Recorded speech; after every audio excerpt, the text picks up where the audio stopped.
अस्सलाम वालेकुम दोस्तों, मैं हूं सफदर अफरीदी और एक नई वीडियो के साथ। आज इस वीडियो में मैं आप लोगों को माइक्रोसॉफ्ट एक्सेल में दो कॉलम को मर्ज करने का तरीक़ेकार सिखाऊंगा। दो कॉलमों को एक करने का तरीक़ेकार सिखाऊंगा कि दो कॉलमों में जो कुछ है उसको एक कॉलम में किस तरह हम मर्ज कर सकते हैं। तो नहायत ही आसान सा तरीका है। आपने उस दो कॉलम्स को सेलेक्ट करना है जिस दो कॉलमों को आपने एक करना है या मर्ज करना है। जिस तरह मैंने इससे पहले भी एक टेबल बना दिए है। आप इसके राइट तरफ भी इसको इकट्ठा कर सकते हैं और लेफ़्ट तरफ को भी आप इसको इकट्ठा कर सकते हैं। तो आपको इसके लिए कॉन्केटिनेट पे आपने क्लिक करना है। यहाँ पे आपने दोबारा कॉन्केटिनेट पे क्लिक करना है और ओके पे क्लिक करना है।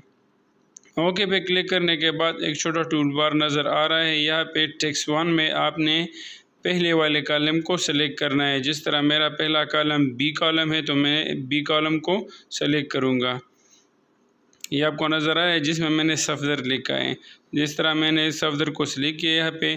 अब इसके नीचे दूसरा है टेक्स्ट, इसको आपने स्पेस देना है और इसको खाली छोड़ देना है, खाली छोड़ देना है और स्पेस देना है। फिर तीसरे टेक्स्ट में मैंने दूसरे कॉलम को सिलेक्ट करना है। सेकंड नेम जिसको मैंने लिखा है अफरीदी लिखा है, इसको आपने सेलेक्ट करना है और यहाँ पे आपने ओके पे क्लिक करना है। ओके पे क्लिक करने के बाद आप देख लें यहाँ पे लेफ़्ट साइड पे कॉलम ए में आप देख लें ये दोनों कॉलम्स मर्ज हो गए हैं सफदर अफरीदी।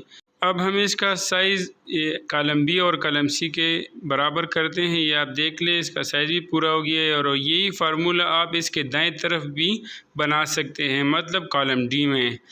इसी तरह आप नीचे देख लें। अब इसको ड्रैग करना है और इसके राइट साइड कोने में जो डॉट नज़र आ रहा है आपने इसको डबल क्लिक करना है और इसके साथ आपने जो दो कॉलम बनाई हुई है तो ये सारे रो में इसके साथ 50 बाई 50 ये ड्रैग हो गए हैं। आप इसको इसके राइट साइड पे भी ये फार्मूला अप्लाई कर सकते हैं और लेफ़्ट साइड पे भी।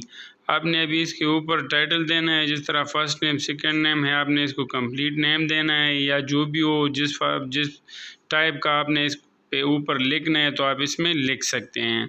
इसको आप कॉपी भी कर सकते हैं, इसके ऊपर भी आप पेस्ट कर सकते हैं। जो कॉलम आपके सामने है बी कॉलम, इस पे भी आप इसको पेस्ट स्पेशल कर सकते हैं। आपने राइट क्लिक कर दिया है और पेस्ट स्पेशल पे आपने क्लिक कर दिए हैं।